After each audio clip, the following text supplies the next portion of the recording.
اعوذ باللہ من الشیطان الرجیم بسم اللہ الرحمن الرحیم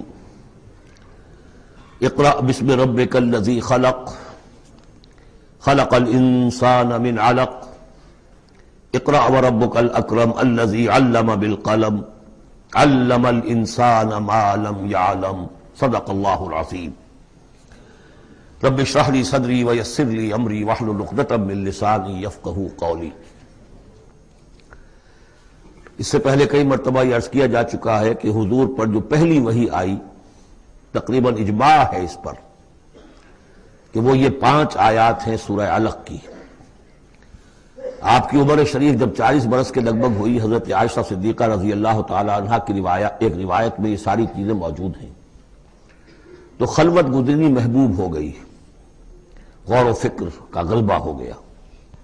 پھر آپ غار حرا میں جا کر کئی راتیں کئی دن قیام فرما ہوتے تھے، اور شارحین حدیث کا اس پر اجماع ہے کہ وہاں آپ کیا کرتے تھے؟ کان صفت و تعبدہ فی غار حرا تفکر والاعتبار، غور و فکر، سوچ بچار۔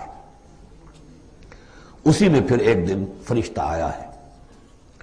فرشتے کا آنا اور فرشتہ کیا لے کر آیا جس پر کہ اس نے یہ کہا اقرا، پڑھو، وہ ذرا بات ہے کہ جو ذرا پیچیدہ ہے سمجھنے کی ہے، وہ میں عرض کروں گا آپ سے۔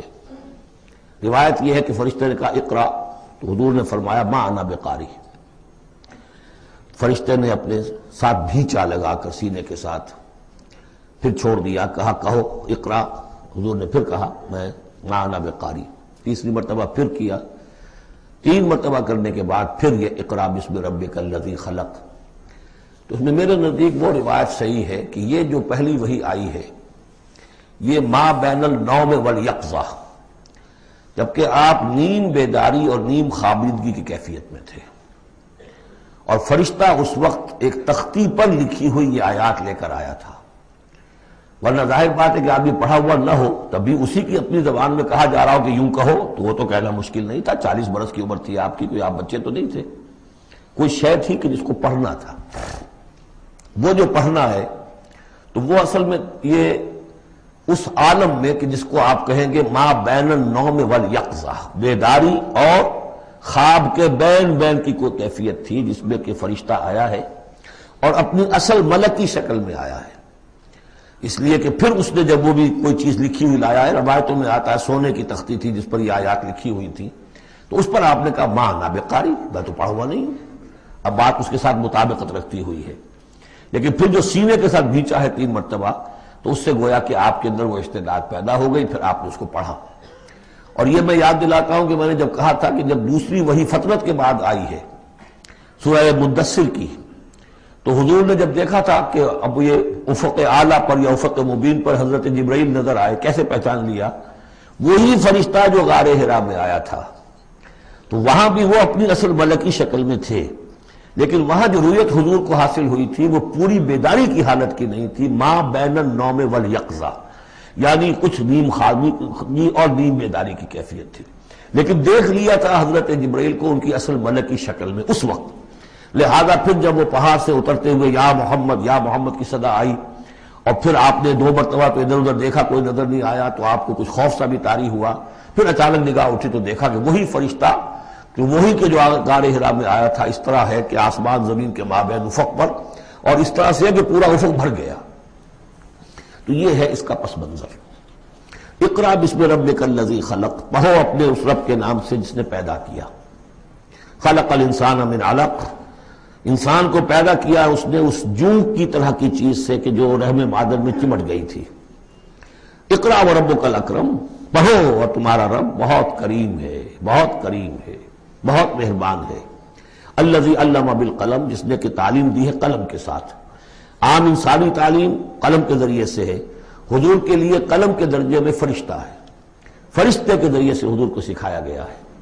علم الانسان ما لم یعلم، اور انسان کو سکھایا ہے جو کچھ کہ وہ نہیں جانتا تھا۔ اس وحی سے، جیسا کہ میں نے بارہا عرض کیا ہے، اب 25واں 26واں دن ہے آج، کہ اس سے آپ کی نبوت کا ظہور ہو گیا۔ نبی تو پیدائشی طور پر نبی ہوتا ہے، لیکن اس کا ظہور ہوا ہے اس وحی کے ساتھ۔ البتہ اس میں کوئی تبلیغ کا حکم نہیں ہے، وہ تو پھر جب وہ وحی آئی ہے، جب کہ فرشتے کو دیکھا ہے افق اعلیٰ پر، افق مبین پر، اس کے بعد جب گھر گئے ہیں اور پھر آپ کمبل اوڑھ کر لیٹ گئے ہیں، دہشت کی کیفیت طاری تھی. پھر وہ سورہ مدثر کی آیات نازل ہوئی، یا ایھا المدثر قم فانذر وربک فکبر. وہاں سے پھر آپ کی رسالت کا آغاز ہوا کہ اے لحاف میں لپٹ کر لیٹنے والے، اب کھڑے ہو جاؤ، انذار کرو، خبردار کرو لوگوں کو، اور اپنے رب کی کبریائی کا اعلان کرو اور اس کی کبریائی کے نفاذ کی جد و جہد کرو. یہ ہم پڑھ چکے ہیں کل سورہ مدثر میں. اس کے بعد میں نے عرض کیا تھا سورہ مدثر ہی میں 7 آیتوں میں حضور سے خطاب کے بعد پھر 3 آیتیں تھیں. فَإِذَا نُقِرَ فِي النَّاقُورِ فَذَلِكَ يَوْمَئِذٍ يَوْمٌ عَسِيرٌ عَلَى الْكَافِرِينَ غَيْرُ يَسِيرٌ. یہاں پھر دیکھیے، یہاں اب 3 آیتیں آ رہی ہیں، یہ آخرت کا فلسفہ بیان کر رہی ہیں. کَلَّا إِنَّ الْإِنسَانَ لَيَطْغَىٰ. کوئی نہیں، انسان طغیانی پر، سرکشی پر، زیادتی پر، ظلم پر، تعدی پر آمادہ ہو ہی جاتا ہے. کیوں ہو جاتا ہے؟ وہی حساس اور ذہین آدمی جو بیٹھا غور کر رہا ہے کہ یہ کیا ہو رہا ہے معاشرے میں، کیوں ظلم ہو رہا ہے، کیوں تعدی ہو رہی ہے، کیوں غلط روی لوگوں نے اختیار کی ہے. ہو جاتا ہے انسان. کیوں ہو جاتا ہے؟ الراہ استغنا، وہ اپنے آپ کو دیکھتا ہے کہ اس پر پکڑ کوئی نہیں. انگارہ زبان پر رکھوں گا تو جل جائے گی، جھوٹ بولوں گا کچھ بھی نہیں ہوگا، اگر میں کہیں زہر کھاؤں گا مر جاؤں گا، حرام کا مال کھاؤں گا کچھ نہیں ہوگا. کہ یہ دنیا جو ہے یہ فزیکل لاز پر چل رہی ہے، یہاں مورل لاز جو ہے آپریٹو نہیں ہے. اخلاقی قوانین ہے تو صحیح موجود، انسان کے نفس میں ہے، یہ اچھائی یہ برائی، لیکن دنیا جو چل رہی ہے اس میں ان اخلاقی قوانین کا کوئی دخل نہیں ہے. وہ صرف فزیکل لاز پر چل رہی ہے. آگ جلا دے گی اور جھوٹ سے کچھ بھی نہیں ہوگا، چھانا بھی نہیں ہوگا. اور آپ نے اگر کہیں پر سنکھیا کھا لیا تو مر جائیں گے، اور آپ حرام خوری جتنی چاہے کرتے جائیں کچھ نہیں ہوگا. یہ جو ہے کہ moral law is not operative, جبکہ فزیکل لا آپریٹو ہے. اس وجہ سے انسان جو ہے سرکشی پر، تعدی پر آمادہ ہو جاتا ہے. اب اس کا علاج کیا ہے؟ ان الی ربک الرجعی.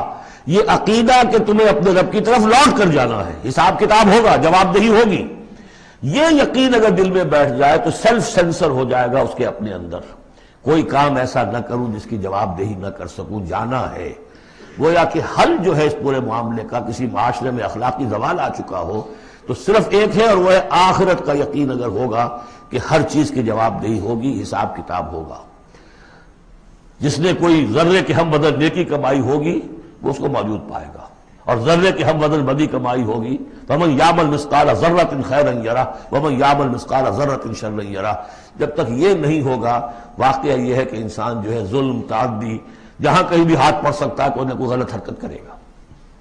اب اس کے بعد تیسرا حصہ وہاں تھا ولید بن مغیرہ سے متعلق، اور یہاں تیسرا حصہ جو ہے وہ متعلق ہے ابو جہل کے. ارایت الذی ینہا، کیا تم نے دیکھا اس شخص کو کہ جو روکتا ہے، عبدا اذا صلی، ہمارے ایک بندے کو جبکہ وہ نماز پڑھتا ہے. یہ کچھ ظلم اور زیادتی ہوئی ہے 2 مختلف مراحل پر. 2 واقعات تو ہمیں ایسے ملتے ہیں کہ حضور کو نماز سے روکا گیا اور آپ کو ایذا پہنچائی گئی اور کوئی غیر معمولی واقعہ نہیں ہوا. ایک مرتبہ حضور صلی اللہ علیہ وسلم سجدے میں تھے تو بیٹھے ہوئے تھے دور پہ کچھ وہ جو ابو جہل اور اس کے ساتھی. انہوں نے کہا کہ کوئی ہے ذرا جو فلاں جگہ پر اونٹ ذبح ہوا، اس کی اوجڑی پڑی ہوئی ہے، وہ اوجڑی لا کے محمد کی گردن پہ رکھ دو جب یہ سجدے میں جائے. تو حضور سجدے میں گئے تو وہ اوجڑی لا کے، اونٹ کی اوجڑی بری ہوئی وہ لا کے رکھ دی. تو آپ سر نہیں اٹھا پا رہے تھے. پھر حضرت فاطمہ کو معلوم ہوا، وہ آئی ہیں دوڑتی ہوئی، پھر انہوں نے وہاں سے اس کو ہٹایا ہے. اور تو اس وقت ایک زیادتی یہ کی گئی، اس وقت کوئی غیر معمولی واقعہ نہیں ہوا، یعنی کہیں اللہ تعالیٰ نے پکڑا نہیں اسے. ایک موقع پر یہ ہے کہ حضور نماز پڑھ رہے تھے تو وہ آیا، اس نے آپ کی گردن کے اندر چادر ڈال کر اس کا ایک پھندا سا بنا کے کھینچا کہ آپ کی آنکھیں اگل پڑی. لیکن تیسرا واقعہ آتا ہے کہ ایک موقع پر حضور صلی اللہ علیہ وسلم نماز پڑھ رہے تھے تو اس نے ڈانٹا اور کہا کہ محمد میں نے تمہیں منع کیا مت نماز یہاں پڑھا کیا کرو. اور وہ پھر آگے بڑھا کوئی اقدام کرنے کے لیے پھر پیچھے ہٹ گیا. لوگوں نے کہا کیا ہوا؟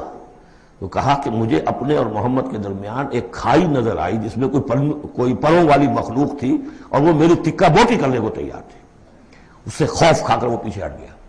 تو مجھے جہاں تک محسوس ہوتا ہے وہ یہ ہے کہ جب تک تو حضور کو ابو طالب کی پروٹیکشن حاصل تھی اس وقت تک کا معاملہ تو پہلے 2 واقعات ہیں.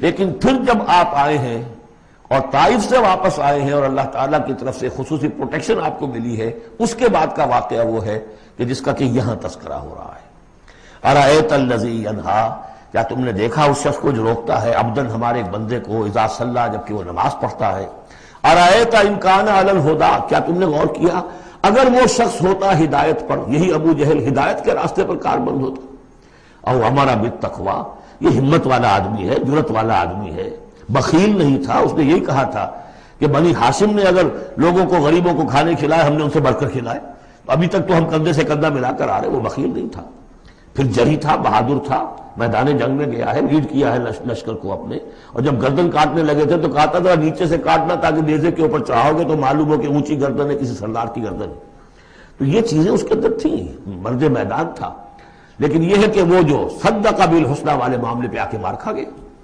لیکن یہ کہ اگر یہی شخص ایمان لے آیا ہوتا، ہدایت پر ہوتا، تقویٰ کی تعلیم دیتا، تو آپ سمجھیے پھر کیا ہوتا، گویا کہ ایک اور عمر فاروق مل گیا ہوتا اس امت کو۔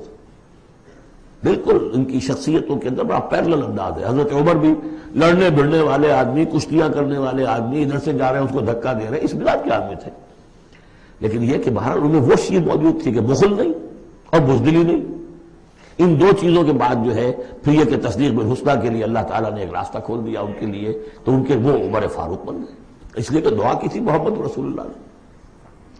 ارایت ان کذب وتولی، کیا تم نے سوچا کہ اس نے جو جھٹلایا ہے منہ موڑ لیا ہے، الم یعلم بان اللہ یری، کیا یہ جانتا نہیں کہ اللہ دیکھ رہا ہے، کلا لئن لم ینتہ، ہرگز نہیں اگر یہ باز نہ آیا، لنسفعا بالناصیہ، ہم گھسیٹیں گے اس کی چوٹی کے بال پکڑ کر، ناصیۃ کاذبۃ خاطئہ، یہ پیشانی کہ جو خطا کار ہے، جھوٹی ہے، فلیدعو نادیہ، تو بلا لے وہ اپنی پارٹی کے لوگوں کو، بلا لے اپنی مجلس کے لوگوں کو، ہم نشینوں کو، سندعو الزبانیہ، ہم بلا لیں گے جہنم کے فرشتوں کو، کلا لا تطعہ واسجد واقترب، اے نبی آپ اس کی بات نہ مانیے، آپ سجدہ کیجئے اور اللہ سے قریب ہو جائیے۔